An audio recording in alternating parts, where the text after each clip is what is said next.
Okay, everybody, we are back for our next program, and I am behind the camera because this is, I'm just at a loss for words, and we're just going to dive right in with Susan. Hi. Hi. Thank you for having us. What an incredible room. Oh, you're so welcome. So now we're going to jump ahead a good 100 years, a whole century, to this house, which is an English, again English, but a Regency period house. I've often said that I love to experience history through houses, and in this one, I feel like it's taking a walk through time to the period of Jane Austen. I adore Jane Austen. I've read all of her novels multiple times, and I love all of the period films that have been done, both for television and the big screen, and I just love that time period. I love the whole wit and sensibility of that period and her novels. And I like to experience that through my dolls' houses and my dolls. I've often thought that I was born in the wrong century, that I probably should have been born in the 18th or maybe early 19th century. And I love the Regency period. And before we open the house, I wanted to discuss one other topic that I meant to discuss earlier, but was carried away.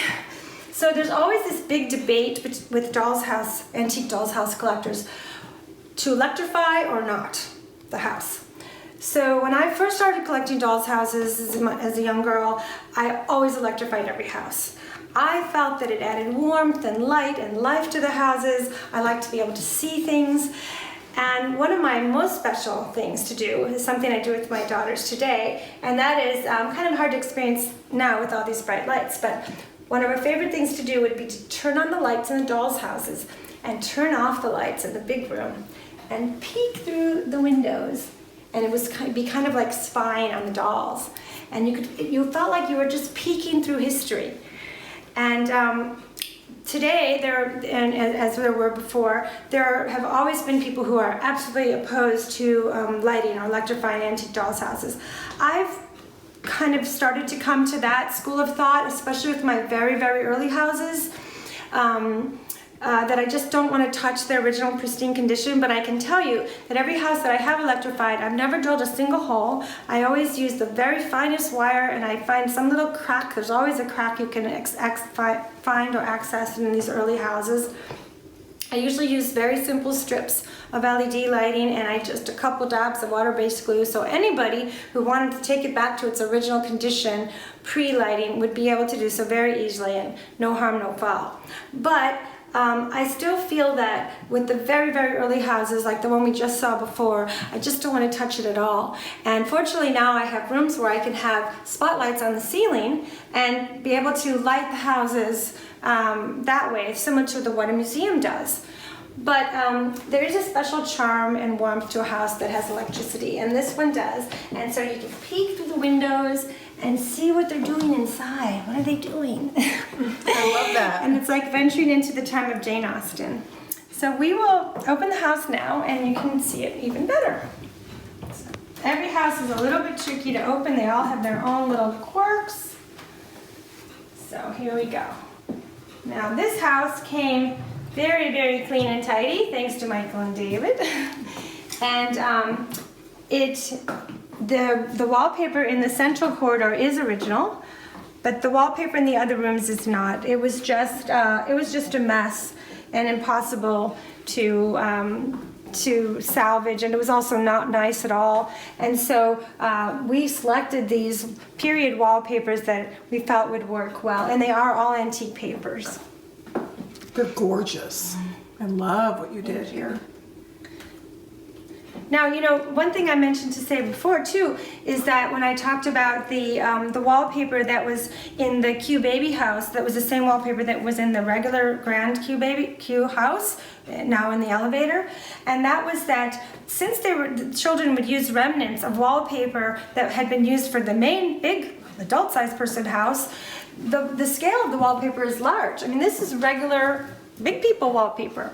And people often say, oh, the scale's too big. And here we have the original one, the same thing. And I like that. I think it's fun. It adds again to the whimsy of it. And I have, all my houses with early actual original wallpaper, the wallpaper is very big in scale for that very reason. So we're a whole century later, and this is the Regency period.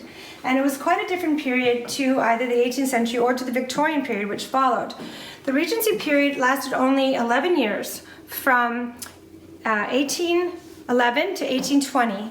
And that was the period where George III, due to his extreme illness, was deemed unfit to rule as king. So his next in line son, who later became George IV, served as proxy. And he was called the Prince Regent, thereby the name the Regency period.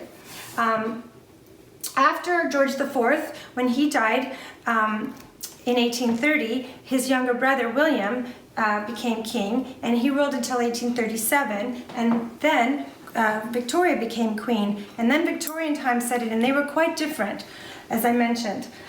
The Regency period was defined by the ruler, the Prince Regent himself, and later George IV, the king. He was very flamboyant and extravagant in his tastes. He was a big partier, quite the man about town.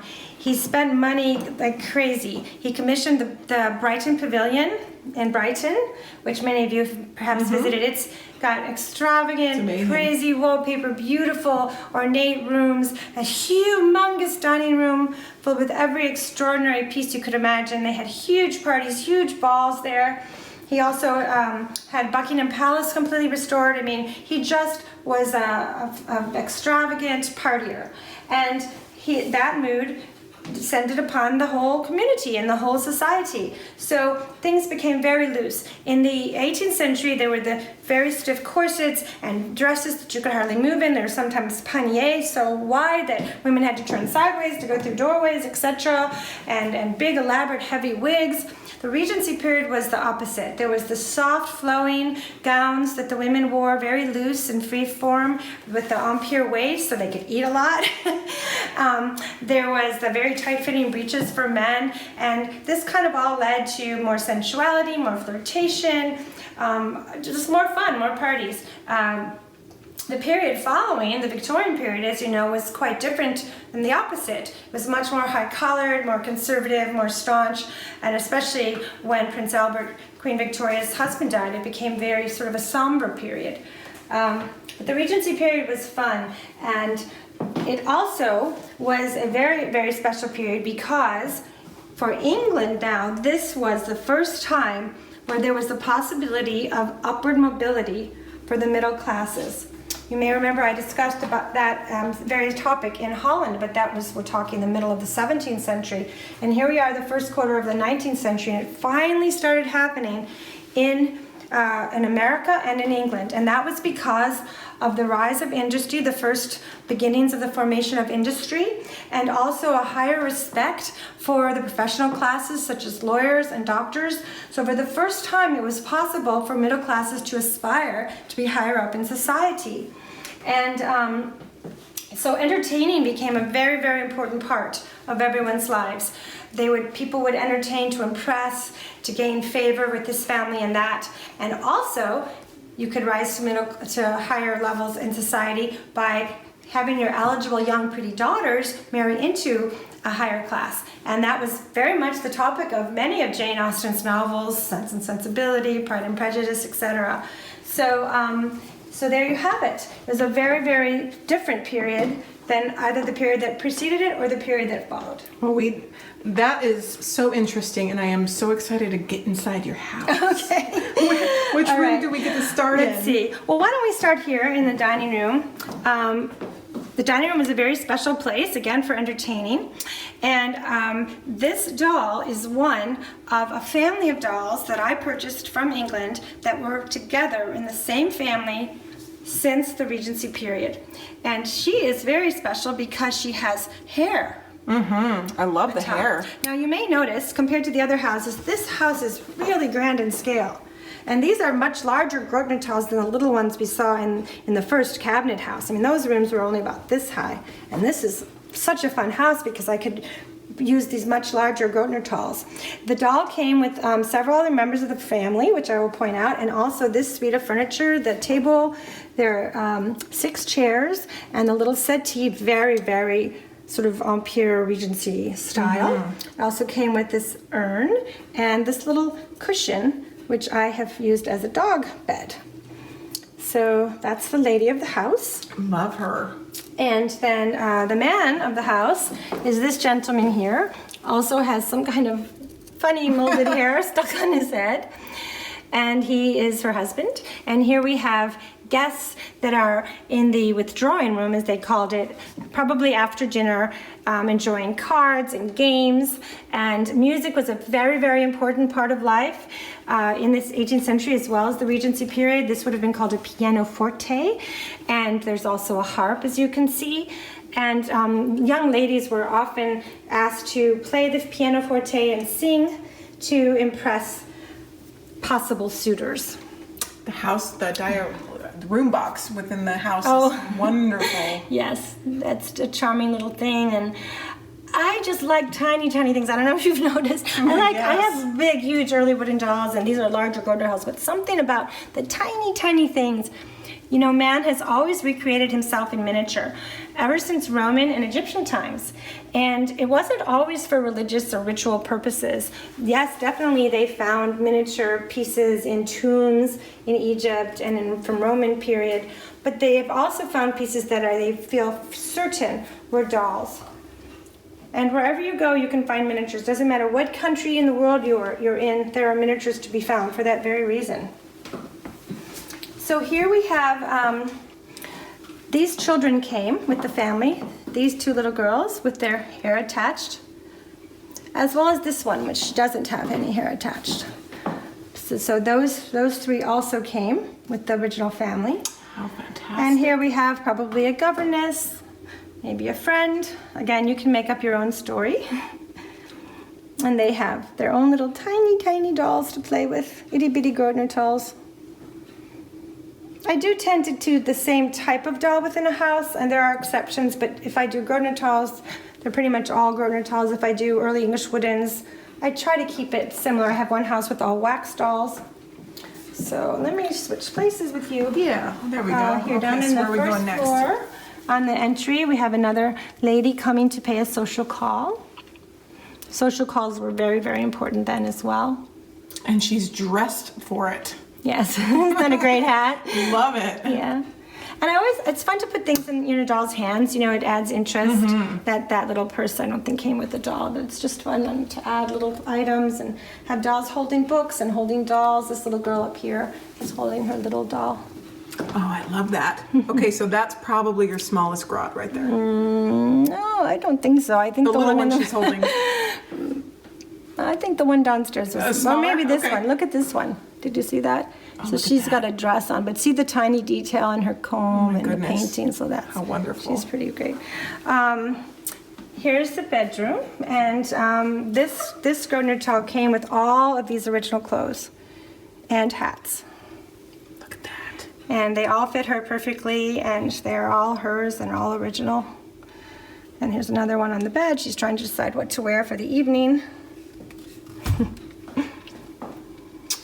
This is just amazing. I added the bed curtains. I thought the green would be fun with the wallpaper. They probably need to be dipped in tea to age them a bit, but I haven't gotten around to that yet. My good friend Lynn helped me make those.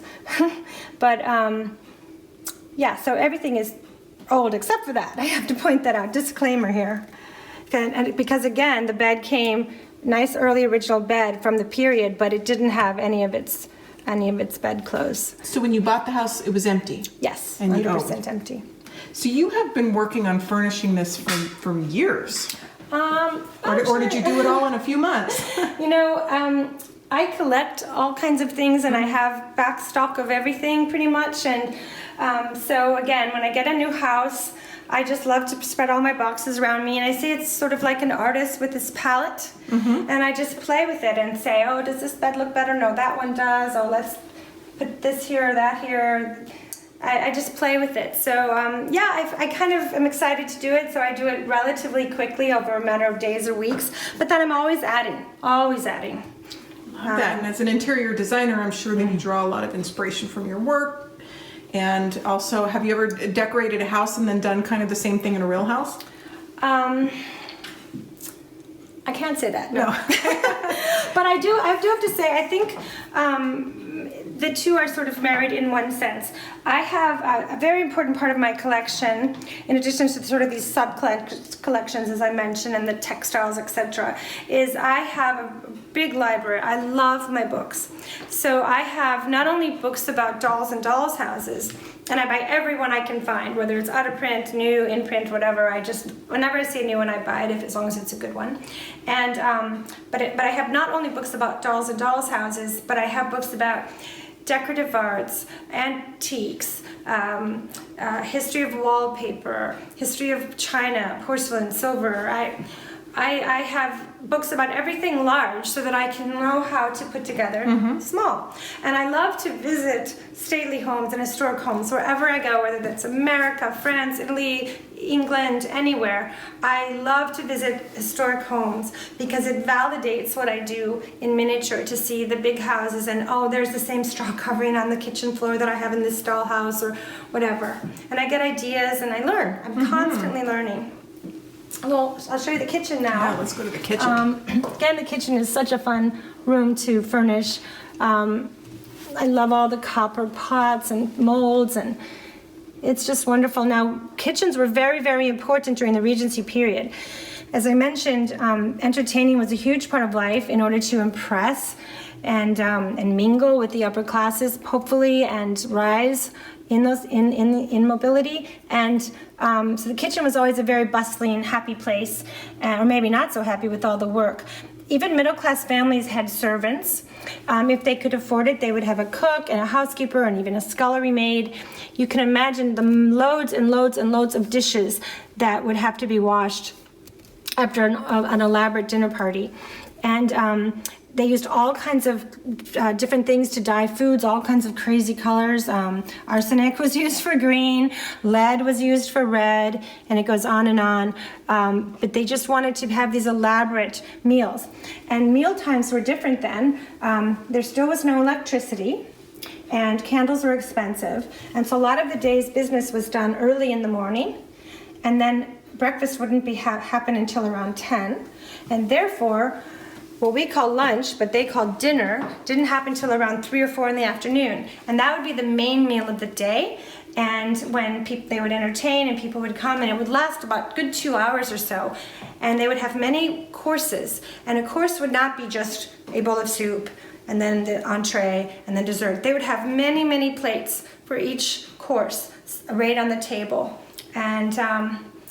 And so that would be dinner, and then there might be tea and cakes around 8 o'clock, and then a light supper of either hot or cold food at 11 or even midnight. Wow. And just like in the Jane Austen novels, there was lots of fancy dress balls, and those would sometimes not end until the morning, until the wee hours of the night, or into the morning, into dawn. Sounds like a typical day at the Grovian Doll Museum. Right? So, yeah. Lots of food and lots of fun.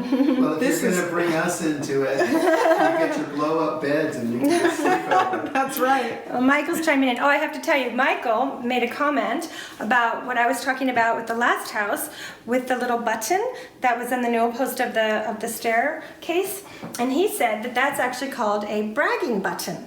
So I didn't know there was a name for it. So see, I'm learning all the time, and I love to learn.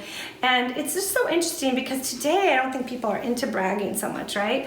But, the very first dollhouse, I talked about the history of dolls' houses and how in Holland it was sort of bragging that they had these beautiful cabinets filled with wonderful ornate miniatures when someone walked into their house.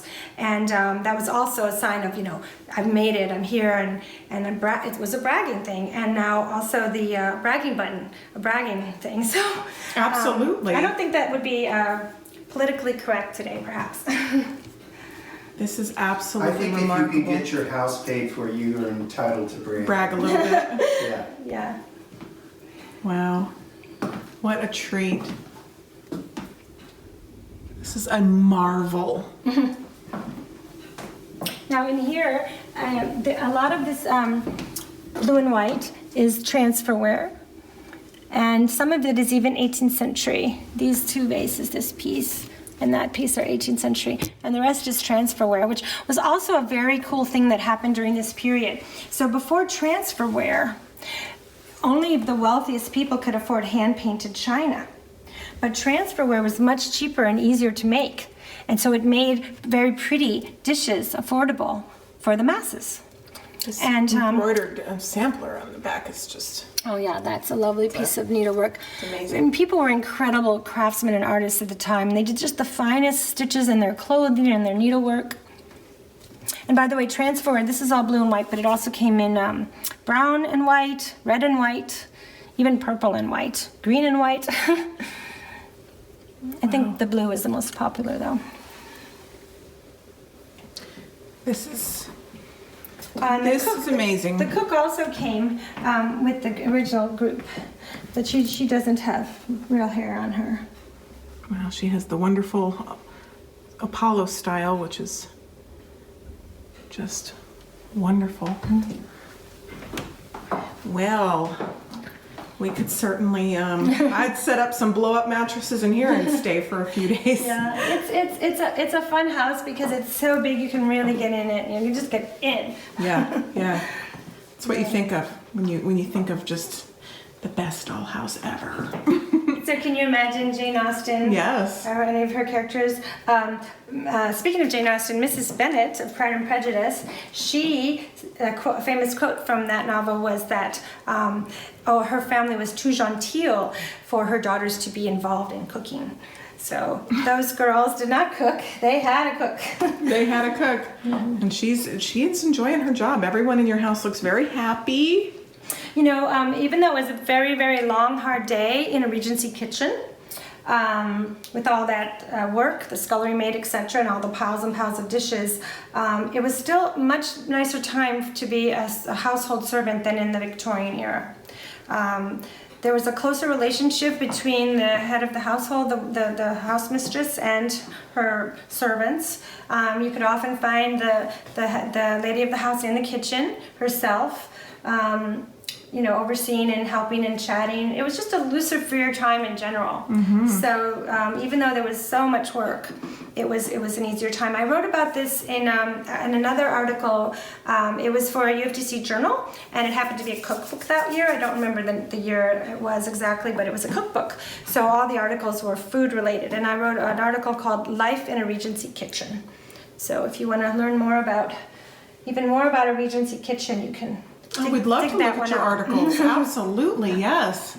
Susan, this is just over the top. Thank you so much for all of the historical context and sharing your treasures. It's so inspirational for so many of us. We just can't thank you enough. You're very welcome. Okay, so what's the last house we're going to see in our tour today? The last house we're going to see is also English. I apologize. I do have houses, I have to say, from many different countries. France, Germany, Holland, England, America.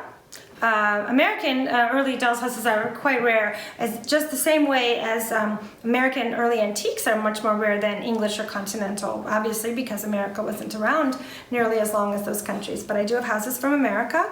I have houses from Wales, Ireland, Scotland. But for whatever reason, the ones I chose to show you today are all from England, and I think that is my favorite country of origin. And this last house I'm going to share with you again is 18th century, and I do think that is my favorite. If I had to choose a century, I love the Regency period, I love it to death, but something about the 18th century that I just really, really love. So. Well, we are not complaining. All right, see you at the next one. See you at the next Bye. one. Bye.